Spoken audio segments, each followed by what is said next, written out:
안녕하십니까. 포스코 경영연구원 공문기 연구위원입니다. 오늘은 2025년 한국 철강 시장 전망에 대해서 말씀드리겠습니다. 한국 철강 시장은 매우 어려운 시기를 지나고 있습니다. 많은 철강업계에 계신 분들이 경제는 그렇게 나쁘지 않은 것 같은데 왜 철강 산업만 이렇게 나쁜가? 라는 말씀을 종종 하십니다. 과거 데이터로 봤을 때는 철강 수요와 GDP 성장과는 매우 밀접한 관계가 있습니다. 왼쪽 그림에서 보시는 것처럼 한국 철강 수요와 한국 GDP 성장률과는 상관계수가 약 0.75로 상당히 밀접한 관계를 가지고 있었습니다. 그러던 것이 올해 들어서는 경제 성장률은 2%대를 유지하는 반면에 철강 수요는 마이너스 성장을 해서 과도하게 감소한 것으로 나타나고 있습니다. 이러한 현상은 왜 발생하는 걸까요? 이는 최근 한국 경제가 투자와 소비보다는 수출에 대한 의존도가 지나치게 높기 때문입니다. 오른쪽 그림에서 보시는 것처럼 한국 GDP의 부문별 성장 기여도를 보게 되면 작년 하반기부터 순수출의 기여도가 굉장히 커진 것을 알 수가 있습니다. 철강 수요는 주로 투자와 소비 부분에서 유발이 되는데 물론 수출에서도 간접적으로 철강 수요가 유발되기는 합니다. 그러나 투자보다는 철강 수요를 견인하는 견인력이 떨어진다라고 볼 수가 있겠습니다. 특히 수출 중에서도 철강 수요를 유발하는 철강 다소비 산업의 수출이 많이 늘어나는 게 아니라 주로 반도체라든가 IT 등의 증가에 의존을 하고 있기 때문에 실제로 경제 성장률에 비해서 철강 수요에 미치는 영향은 약한 것으로 나타나는 것입니다. 내년도에도 국내 경제 성장률은 2%대 성장이 예상되고는 있지만 실제로 철강 수요가 회복될지는 앞서 말씀드린 철강 다소비 산업이 얼마나 회복될지의 여부가 결정한다라고 볼 수 있겠습니다. 그러면 국내 철강 수요는 과연 어떤 산업에서 유발이 되고 있을까요? 아래 그림에서 보시는 것처럼 국내 철강 출하의 실수요가향 구조를 보게 되면 건설이 34%, 자동차가 31%, 조선이 16% 등 3대 산업이 약 80% 이상을 차지하고 있습니다. 유통 부문까지 포함하여 다시 추정해 봤을 때도 건설이 42%, 자동차가 16%, 조선이 10.5% 등 여전히 철강 수요의 70% 이상이 건설, 자동차, 조선 3대 산업에서 유발이 되고 있습니다. 참고로 일본도 한국과 마찬가지로 건설과 자동차, 조선이 주요한 철강 수요의 유발 산업입니다. 맨 오른쪽 그림에서 보시는 것처럼 일본의 철강 출하 구조를 보게 되면 건설이 37%, 자동차가 29%, 조선이 6.5% 등 한국과 매우 유사한 구조를 가지고 있음을 알 수 있습니다. 이러한 사실은 뒷부분에서 말씀드린 중장기적으로 한국의 철강 수요가 어떤 트렌드를 따를 것인가에 대한 굉장히 중요한 시사점을 제공해주고 있습니다. 이 부분에 대해서는 맨 마지막에 설명드리도록 하겠습니다. 전반적으로 국내 철강 수요 산업 동향을 보게 되면 제조업과 건설이 모두 예년보다 부진한 모습을 나타내고 있습니다. 맨 왼쪽 위에 자동차 생산 그래프를 보게 되면은 자동차 생산은 3분기까지는 마이너스 성장을 기록을 했지만 4분기부터 소폭 회복되는 모습을 보여주고 있습니다. 반면 건설 수주라든가 조선 수주, 기계 수주 등 철강 수요의 선행 지표들을 보게 되면 예년보다 큰 폭으로 하락한 것을 알 수가 있습니다. 결국 올해 국내 철강 수요의 부진은 제조업과 건설이 동반 부진한 것이 가장 큰 원인이다라고 할 수 있겠습니다. 그러면 국내 수요 산업은 내년도에 어떤 양상을 나타낼까요? 먼저 자동차 산업을 살펴보겠습니다. 올해 국내 자동차 생산은 일단 기본적으로 내수가 부진했고 또한 업계의 라인 조정, 또 부분 파업 등이 겹치면서 3분기까지는 감소한 것으로 나타났습니다. 그러나 왼쪽 그림에서 보시는 것처럼 4분기 들어서 소폭 회복되는 모습을 보여주고 있어서 연간 생산량은 420만 대 수준으로 예상이 되고 있습니다. 내수 판매의 경우에는 국내 소비 심리가 둔화되면서 올해는 5% 이상 감소할 것으로 예상이 되고 내년도에도 소폭의 감소세가 지속될 것으로 전망되고 있습니다. 반면 자동차 수출은 올해 미국향이 증가하면서 소폭 증가하여 280만 대 수준이 예상이 되며 2025년도에도 신형 전기차 출시 등으로 인해서 전년 수준의 수출량은 유지할 가능성이 높아졌습니다. 이에 따라서 내년도 국내 자동차 생산은 수출은 전년 수준을 유지함에도 불구하고 내수가 둔화되면서 올해보다 소폭 감소한 417만 대 수준이 될 것으로 예상이 되고 있습니다. 다음은 조선산업입니다. 올해 국내 조선사들의 경쟁력이 있는 선종들, 특히 대형 컨테이너라든가 LNG 운반선 등에 대한 글로벌 발주가 증가하면서 국내 조선 수주도 10% 이상 증가할 것으로 예상이 되고 있습니다. 또한 올해 건조량은 지난 2021년에서 22년 사이에 급증했던 수주 물량이 건조에 본격적으로 반영이 되면서 소폭 증가할 것으로 예상이 되는데요.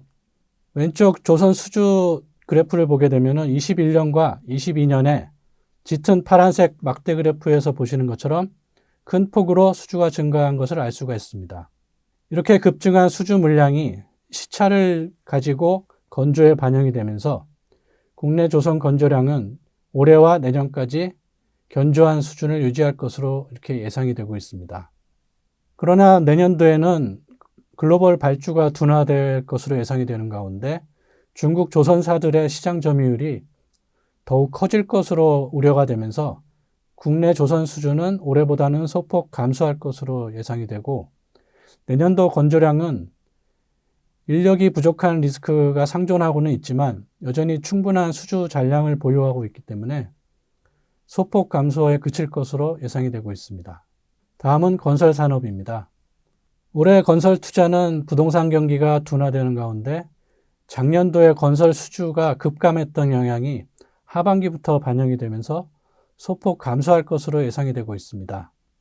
왼쪽 그림에서 보시는 것처럼 2023년에 건설 수주가 큰 폭으로 감소를 했으며 이 영향이 올해와 내년도에 건설 투자가 회복되지 못하는 가장 큰 요인으로 작용하고 있습니다. 내년도 국내 건설 수주는 금리 하락 효과 등으로 인해서 소폭 증가는 할 것으로 예상이 되는데 반면에 건설 투자 같은 경우는 일단 정부의 SOC 예산이 내년도에 감소할 것으로 예상이 되고 또한 부동산 PF 부실 여파 등으로 인해서 소폭의 감소세가 지속될 것으로 전망되고 있습니다. 이에 따라서 앞서 말씀드린 바와 같이 국내 철강 수요의 40% 이상을 차지하는 건설용 철강 수요의 부진은 당초 예상보다는 장기화될 가능성이 높아지고 있습니다. 앞서 말씀드린 국내 철강 수요의 부진으로 인해서 철강 수요도 현재까지는 회복이 어려운 상황이 지속되고 있습니다.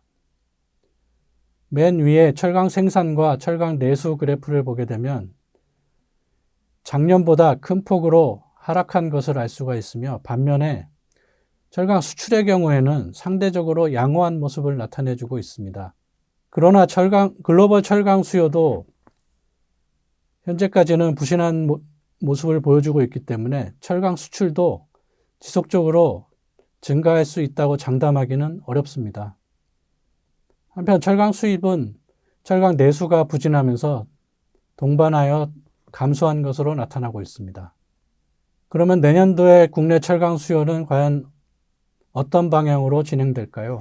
일단 올해 국내 철강 내수는 앞서 말씀드린 바와 같이 건설과 제조업이 동반 부진하면서 당초 예상보다 감소폭이 더 커질 것으로 예상됩니다. 저희의 예상으로는 5% 이상 감소를 해서 5천만 톤을 하회할 것으로 예상을 하고 있습니다. 당초 세계 철강협회에서는 올해 한국의 철강 수요가 5천만 톤 수준을 유지할 것으로 예상을 했으나 현재까지 실적으로 봤을 때는 5천만 톤을 지키기는 굉장히 어려울 것으로 예상이 됩니다. 또한 2025년에도 건설 회복이 어려운 가운데 자동차 생산과 조선 건조량 증가도 한계점에 봉착하면서 철강 내수는 지속적으로 소폭 감소세가 나타날 것으로 예상이 되고 있습니다. 이렇게 철강 내수가 2년 연속 5천만 톤을 밑돌게 되는데, 이는 지난 2009년의 금융위기와 2020년의 팬데믹 시기를 제외하면 역대 최저 수준이라고 할 수 있겠습니다. 여기서 중요한 것은 이렇게 국내 철강 수요가 2년 연속 5천만 톤을 하회한다라는 것이 단순히 경기 사이클에 따른 단기적인 부진인 것인지, 아니면 중장기적인 하락 추세가 시작된 것인지에 대한 판단이 매우 중요하다는 것입니다.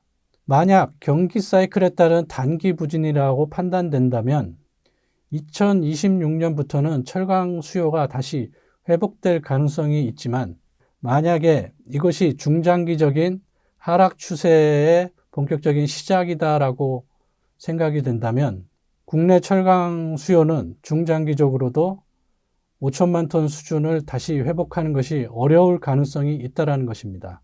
물론 현재로서는 어떤 것이 정답인지 분명하게 말씀드리기는 어려운 상황입니다. 여기서 한 가지 단서를 얻기 위해서 맨 앞에서 제가 설명드린 일본과 한국은 유사한 수요산업 구조를 갖고 있다는 사실을 상기해 주시기 바랍니다. 앞으로 국내 철강 수요를 말할 때 가장 큰 화두가 되는 단어는 일본화가 될 것으로 예상이 됩니다. 일본화라는 것은 과거 일본이 경험했던 것과 마찬가지로 철강 수요는 피크점 이후로 중장기적으로 감소한다라는 것입니다. 아래 그림들에서 보시는 바와 같이 일본의 경우 한국과 비교할 때 10년에서 20년의 시차를 두고 제조업이라든가 철강 수요가 피크점을 찍고 본격적인 하락 추세를 유지를 하고 있습니다. 인구 같은 경우에 일본은 지난 2008년을 피크로 해서 인구가 지속적으로 감소를 하고 있으며, 국내 인구도 현재까지 추정으로는 2020년을 피크로 해서 완만하게 감소할 것으로 예상이 되고 있습니다. 이렇게 국내 인구가 감소하고 또한 고령화되면서 국내 경제의 성장 동력도 점진적으로 약화가 불가피할 것으로 보입니다. 한편 대표적인 제조업인 자동차 생산을 보게 되면 일본의 경우 지난 1990년을 피크로 해서 지속적으로 하락하는 모습을 나타내주고 있습니다. 한국도 지난 2011년을 피크로 해서 자동차 생산량은 지속적으로 줄어드는 추세를 나타내고 있습니다. 이러한 자동차 생산의 감소는 기본적으로 내수의 정체, 노동력의 부족, 그리고 공급망 재편 등으로 인해서 국내 생산 기반이 약화되고 대신에 해외 생산 비중이 높아지는 것을 의미합니다. 따라서 일본과 유사한 인구 구조와 수요 산업 구조를 감안하게 된다면 국내 철강 수요도 향후 일본 철강 수요의 추세를 따라갈 가능성이 상당히 높아졌음을 알 수 있습니다. 맨 오른쪽 그림에서 보시는 바와 같이 일본 철강 수요는 1991년을 피크로 하락세를 나타내고 있으며, 한국 철강 수요도 2008년을 피크로 해서 현재는 5천만 톤 이하까지 떨어진 상황입니다. 그러나 이러한 그림들이 무조건 한국의 철강 시장이 반드시 일본화된다라는 것을 단정적으로 얘기해 주는 것은 아닙니다. 다만 그러한 가능성이 높다라는 것입니다. 국내 철강 업계와 수요 업계들이 서로 힘을 합쳐서 노력을 한다면 이러한 추세 압력에도 불구하고 국내 철강 수요는 상당 기간 5천만 톤 이상을 유지할 수 있는 가능성도 열려 있습니다. 이러한 점을 염두에 두고 단기적인 철강 수요의 부진에 매몰되기보다는 중장기적인 철강 업계와 수요산업 업계의 상생 방안을 깊게 고민해야 될 때라고 생각됩니다. 이상 발표를 마치겠습니다. 감사합니다.